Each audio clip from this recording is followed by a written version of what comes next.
Are you tired of seeing 1.5% of your money disappear every time you buy a US stock, or watching that 0.5% management fee eat into your long-term compound growth? I've spent the last few years optimizing my own portfolio on Wealthsimple, and I've realized that while the platform is free to join, it's definitely not free to use if you don't have a strategy. If you're just clicking by without a plan, you're leaving thousands of dollars on the table over the next decade. The biggest fee trap on Wealthsimple is the currency conversion.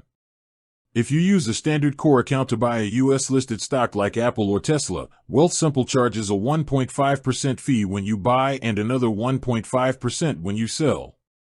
On a $10,000 position, that's $300 gone just for the privilege of trading. My strategy to beat this? First, if you have less than $100,000 in assets, pay the $10 a month for the USD account subscription. It sounds counterintuitive to pay a fee to save money, but if you're trading more than $700 worth of US stocks in a single month, the subscription pays for itself instantly.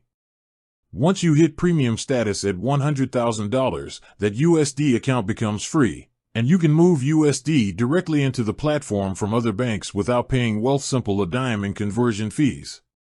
Next, let's talk about the Managed Investing Robo-Advisor fee. Wealthsimple charges 0.5% to manage your money for you. That might sound small, but on a $100,000 portfolio, you're paying $500 a year for something you can do yourself in 5 minutes. My shift was moving from managed to self-directed. I now simply buy an all-in-one ETF like VGRO or XEQT.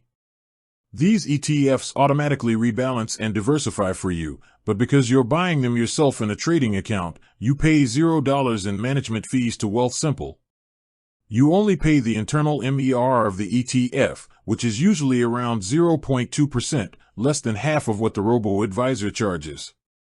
Finally, if you're into crypto, stop doing small, frequent trades. Wealthsimple's crypto fees are volume-based. They can be as high as 2% for core users but drop significantly as your assets or trading volume grow. If you're serious about crypto, I've found that swapping directly between coins, like Ethereum to Solana, is often cheaper than selling to CAD and buying back in, because you avoid the double hit on the spread. The goal isn't just to invest, it's to keep as much of your return as possible.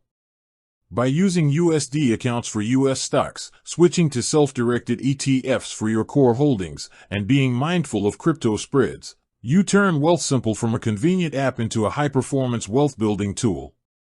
With that said, thanks for watching, and until next time.